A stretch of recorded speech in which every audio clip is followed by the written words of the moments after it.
የሱዳን ነገር አሁንም እየለየለት መጥቷል። አልቡርሃንም ሆኑ ሄሚቲ አይዟችሁ የሚሏቸው ደጋፊዎቻቸውን ተንተርሰው ለድርድር የሚመቹ አልሆን ብለዋል። ከዚያ ይልቅ ደግሞ ሁለቱም የራሳቸው የመከላከያ ጦር፣ የባንክ ስርዓትና የመንግስት ስርዓት መስርተው አሁን ሱዳንን ለሁለት ለመክፈል ከጫፍ ደርሰዋል። አሁን ላይ የሱዳን ዕጣ ፈንታ በግልጽ የተቀመጠ መስሏል። ኮርዶፋን ሁለቱን ወገኖች የሚያገናኝና በተመሳሳይ ጊዜ የሚለይ ወሳኝ ቀጠና ሆኖ ብቅ ብሏል። በዚህ የሚገኙ ከተሞች ዋና ዋና መንገዶችና የአቅርቦት መስመሮች መቆጣጠር ሁለቱ ወታደራዊ ቡድኖች በቀጥታ የጦር ግንባር ላይ ይቆያሉ ወይስ ደግሞ ወደማይመለስ መገንጠል ያመራሉ የሚለውን ይወስናል።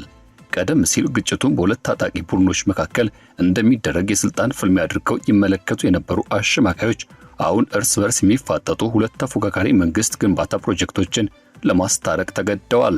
በካርቱም የተወሰነው የሱዳን ዕጣ ፈንታ በዝርዝር ይዘነዋል።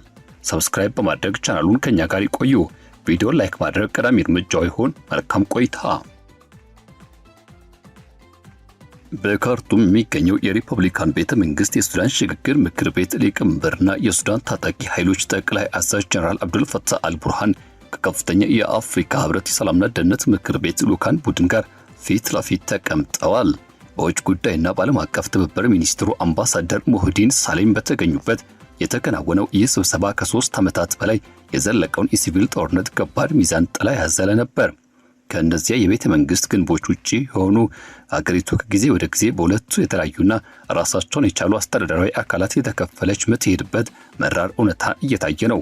በአፍሪካ ህብረት የአልጄሪያ ተወካይ አምባሳደር መሐመድ ሐሊድ የተመራው ይህ ልዑካን ቡድን የሱዳን ግዛት አንድነት፣ የውጭ ሀገራትን ጣልቃ ገብነት በጥብቅ ማውገዝም እንዲሁም ተፎካካሪ መንግስታትን መቋቋም በግልጽ ማገድና መቃወም የሚያዙ አቋሞች ይዞ ነበር ካርቱም የተገኙት። ልዑካኑ የመንግስት መዋቅሮች በይፋ ወደ ካርቱም ተመልሰው ስራ መጀመራቸውና በዋና ከተማ የሚገኘው የአፍሪካ ህብረት የግንኙነት ጽህፈት ቤት እንደገና ለመክፈት የተወሰዱ እርምጃዎችን በደስታ ተቀብለዋል። ይሁን እንጂ ቤተ መንግስት የሚገኝበት መሬትም ራሱ የበለጠ የተወሳሰበ ታሪክን ይነግረናል። ዛሬ ላይ ሱዳን የምትንቀሳቀሰው አንድ አጠቃላይ መንግስት ያለው የተፋጠነ ሀገር ሆና ሳይሆን ይልቁኑ ወደ ከፋና ዘላቂ ወታደራዊና አስተዳደራዊ ክፍፍል ያመሩ ሁለት ተፎካካሪ ስርዓቶች የሚያደርጉት አድካሚ ፍልሚያ ውስጥ ነው። በአልቡርሃን የሚመራው የሱዳን ታጣቂ ኃይል ኤስኤኤፍ እና ከሽግግር ሉዓላዊነት ምክር ቤት ጋር የተሰለፉ ባለስልጣናት መካከለኛውን ምስራቁና ሰሜኑን የቀይ ባህር ኮሪደር ይቆጣጠራሉ። የመንግስት ተቋማት በጦርነቱ ምክንያት ቀደም ሲል ጊዜያዊ መቀመጫቸውን ወደ ፖርት ሱዳን አድርገው ከቆዩ በኋላ አሁን በይፋ ወደ ዋና ከተማ ካርቱም ተመልሰው ስራቸውን ጀምረዋል። በሌላ በኩል ደግሞ በሄሚቲ የሚመራው ፈጣን ድጋፍ ኃይሎችም አርኤስኤፍ እና አጋሮቻቸው አብዛኛውን የዳርፉር ክልል ሰፊው የኮርዶፋን አካባቢዎችን የሚቆጣጠሩ ሲሆን በኒያላ ከተማን ዋና መቀመጫን ያደረገው የሰላምና አንድነት መንግስት በሚል ባንዲራ ስር ትይዩ አስተዳደር መዋቅሮችን ገንብተው እየተንቀሳቀሱ ይገኛሉ። ይህ ሁኔታ ጊዜው የጦር ሜዳ ገጽታ ብቻ አይደለም። ይልቁንም የራሳቸው መሬት፣ የገቢ ምንጭና የውጭ ግንኙነት ብሎም ህጋዊነት ጥያቄ ያላቸው ሁለት ተፎካካሪ የስልጣን ስርዓቶች ማጠናከርና የጸና መዋቅር የመፍጠር ሂደት ነው። የአፍሪካ ህብረት ልዑካን ቡድን ጉብኝቱ የተካሄደው በዚህ አደገኛ ዳራ ውስጥ ሲሆን ልዑካኑ ያንጸባረቋቸው አቋሞችም ማንኛውም ድርድር አሁን አንዲት የተዋሃደች ሱዳን መፍጠር ይቻላል ወይንስ ደግሞ ሀገሪቱ ወደ ዘላቂና የማይመለስ መገንጠል እያቀናች ነው ለሚለው መሰረታዊ ጥያቄ መልስ የሚሰጡ ናቸው። አምባሳደር ሐሊድ ከጀነራል አልቡርሃን ጋር ያደረጉት ውይይት ውጤታማና ፍሬያማ ነበር ሲሉ ገልጸዋል። የሱዳን ፖለቲካ ኃይሎች በሽግግር ሂደት ውስጥም ሰፊ አሳታፊነት እንዲፈጠርና በነጻና ፍትሃዊ ምርጫ የሚመሰረት ህገ መንግስታዊ ስርዓት ላይ በሚደረሰው ብሔራዊ መግባባት ጥንቃቄ እንዲሰሩ ጥሪ አቅርበዋል። በአፍሪካ ህብረት መሪነት የሚሰሩ ቀጠናዊ ዓለም አቀፋዊ አሰራሮችን በመደገፍ በአፍሪካ ህብረት ዋና አሸማጋይነት የሚከናወነው የሰላም ሂደት በማዕከላዊ ሚና በጥብቅ ተሰምሮበታል። በመልእክቱ ውስጥም እጅግ ጠንካራና ግልጽ በሆነው ክፍል ምክር ቤቱ በሱዳን የውስጥ ጉዳይ ላይ የሚደረገውን የውጭ ሀገራት ጣልቃ ገብነት በድጋሚ ያወገዘ ሲሆን ጣልቃ ገብነቶቹ ግጭቱን እንደሚያባብሱና የህዝቡን መከራ እንደሚያረዝሙ አስጠንቅቋል። የሱዳን ግዛት አንድነትና ብሔራዊ ስብሰባ ሊያደፈርሱ የሚችሉ ትይዩ አካላትን ወይም ተፎካካሪ መንግስታትን ለመስራትም የሚደረጉ ማንኛቸውም ሙከራዎች እንደማይቀበሏቸው አረጋግጠዋል። ከጥቂት ቀናት በፊት ጀነራል አልቡርሃን የፈጣን ድጋፍ ኃይሎች አርኤስኤፍ አመራሮች ወይም ደጋፊዎቻቸውን ወደ ስልጣን የሚመልስ ማንኛውም ስምምነት ውድቅ ማድረግም ለእውነተኛ ሰላም ጥረቶች ክፍት መሆናቸውን በይፋ ገልጸው ነበር። የሱዳን ታጣቂ ኃይሎች የምስረታ በዓል ምክንያት ማድረግ በሰጡት ንግግር ሰራዊቱ የፈጣን ደጋፊ ኃይሎችን ለማሸነፍ ያለው ቆራጥነት እውነተኛ የሰላም ጥረቶችን ችላ ማለት እንደሆነ አብራርተዋል። ሆኖም ግን ወንጀለኞችና ገዳዮችም ብለው የጠሯቸውን አካላት ወደ ስልጣን የሚመጣም ያልተሟላ ሰላም ተቀባይነት የለውም ብለዋል።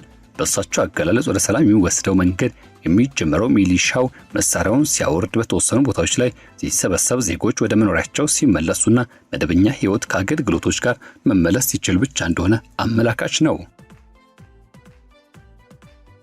በተመሳሳይ ጊዜ አልቡርሃን በአገር በቀል ታዋቂ ግለሰቦች ቡድን ለቀረበውና በሱዳናውያን ለሚመራው የውይይት መድረክ ተሳታፊዎችም የፖለቲካና ሕጋዊ ዋስትናዎች ለመስጠት መስማማታቸውን ጠቁመዋል።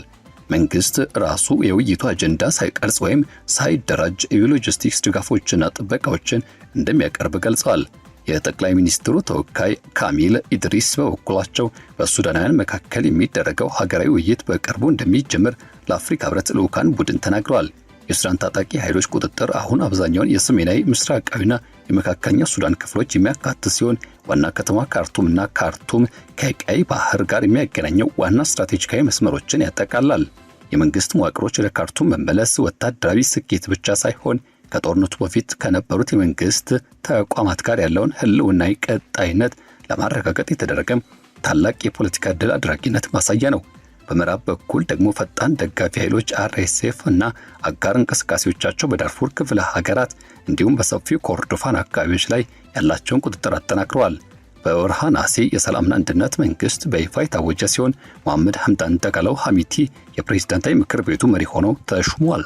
ከዚያ በኋላ የተወሰዱት እርምጃዎችን ባለስልጣናትን ሹመት፣ ትይዩ የባንክና አስተዳደር መዋቅሮችን ለመዘርጋት የተደረጉ ጥረቶች እንዲሁም ከተባበሩት ታጣቂዎችን እንቅስቃሴ የተወጣጣው አዲስ ብሔራዊ ሰራዊት ይፈጠራል የተባለለትን የደህንነትና መከላከያ መስረታን ያካትታሉ።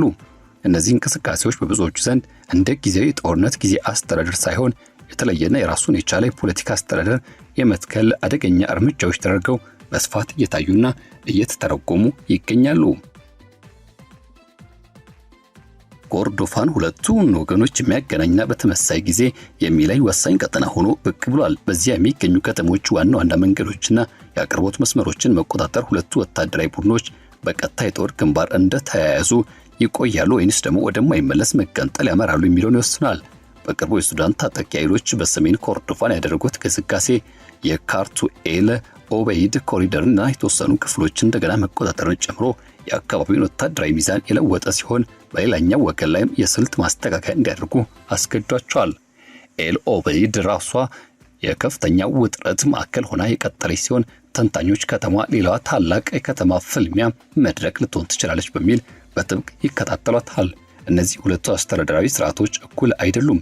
የሽግግር ሉዓላዊነት ምክር ቤት ወገን የበለጠ ተቋማዊ ቀጣይነት፣ የተቀረጸ መንግስት ቢሮክራሲ አጠቃቀም እንዲሁም እንደ የሱዳን ሀገር ህልውና ቀጣይነት ሰፊ ዓለም አቀፋዊ እውቅና አለው። በምዕራብ በኩል ያሉት ትይዩ መዋቅሮች አዲስ እውቅና የሌላቸውና በሚቆጣጠሯቸው አካባቢዎች በፈጸሟቸው ጥፋቶች ይከሰሳሉ፣ ይወነጀላሉ። ሆኖም ግን ሁለቱ የሚያስተዳድሯቸው ግዛቶች የሚሰበስቧቸው ገቢዎችና የሚያካሂዷቸው የውጭ ግንኙነቶች ላይ የተመሰረተ የጠነከረ ፍላጎት አዳብረዋል። ቀደም ሲል ግጭቱን በሁለት ታጣቂ ቡድኖች መካከል እንደሚደረግ የስልጣን ፍልሚያና ፍትጊያ አድርገው ይመለከቱ የነበሩ አሸማጋዮች አሁን እርስ በርስ የሚፋጠጡ ሁለት ተፎካካሪ የመንግስት ግንባታ ፕሮጀክቶችን ለማስታረቅ ተገደዋል። ጦርነቱ በወርሃ ሚያዝያ 2015 ከተቀሰቀሰበት ጊዜ ጀምሮ የሰላም ጥረቶች በተደጋጋሚ ቢደረጉም በተመሳሳይ ሁኔታ ተደናቅፈው ወድቀዋል። የአሜሪካ ሐሳቦች፣ የቀጠናዊ አጋሮችና የአፍሪካ ህብረት አሰራሮች ሁሉም ተመሳሳይ መሰረታዊ ፈተናዎች አጋጥሟቸዋል። የተኩስ ማቆምና የሰራዊት ማንሳት ቅደምም ተከተልም የፈጣን ደጋፊ ኃይሎች የወደፊት ህልውና ሽግግር ባለስልጣናት ስብስብ እንዲሁም በጠረጴዛ ዙሪያ እንደ ህጋዊ ተደራዳሪ የሚቀመጠው ማን ነው የሚለውን ጥያቄ ለድርድር መደናቀፉ ምክንያቶች ናቸው።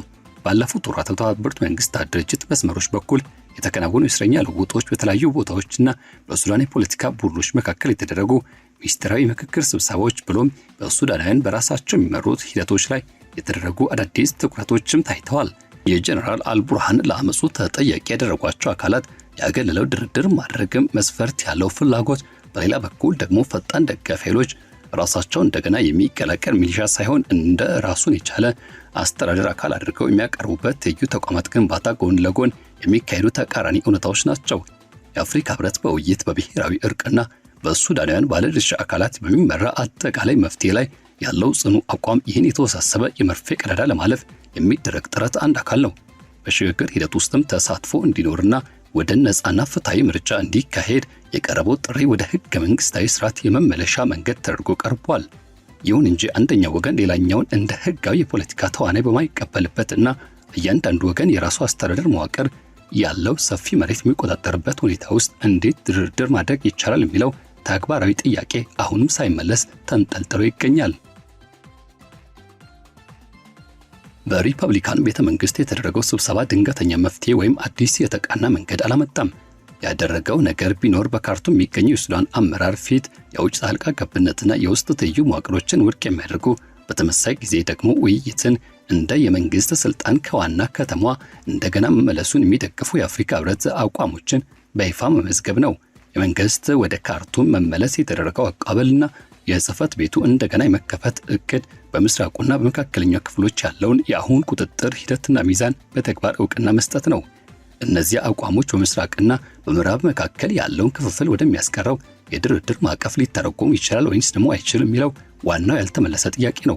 በሱዳናውያን የሚመሩ የውይይት መድረኮች በጀነራል አልቡርሃን በተሰጡ ዋስትናዎች ስር ወደፊት እየተገፉ ነው። ሆኖም ግን ፈጣን ደጋፊ ኃይሎችና አጋር የፖለቲካ መዋቅሮቻቸው እስካሁን ከዚያ ማዕቀፍ ውጪ የሚንቀሳቀሱ ሲሆን የራሳቸውን ተቋማዊ ህልውና ማጠናከራቸውን ቀጥለዋል። ዓለም አቀፋዊና ቀጠናዊ አሸማጋዮችም የአፍሪካ ህብረት ትይዩ አካሉን በይፋ ውድቅ ባደረገበት ሁኔታ የመንግስትነት ስልጣን አለኝ የሚሉትን ሁለቱን አካላት የማገናኘት ከባድ ፈተና ከፊታቸው ተደቅኗል። በኮርዶፋን የሚገኘው የግንባር እንቅስቃሴዎችና የፖለቲካዊ ምህዳር መቅረጻቸውን ይቀጥላሉ። ማንኛውም ወገን የሚደረጉ ተጨማሪ ግስጋሴዎች የድርድር አቋሞችን ሊያጠናክሩ ይችላሉ። የረዘመ አለመሸነፍ ደግሞ የሁለትዮሽ አስተዳደር እውነታውን ይበለጠ ሊተክል ይችላል። የአፍሪካ ህብረት ተሳትፏቸውን ያወገዘ የውጭ ተዋናዮች ወታደራዊ ሚዛንና በዚያ ምክንያትም ድርድሮች ሊካሄዱ የሚችሉባቸውን ውሎች የመቀየር አቅማቸውን ይዘው መቀጠላቸው አይቀሬ ነው።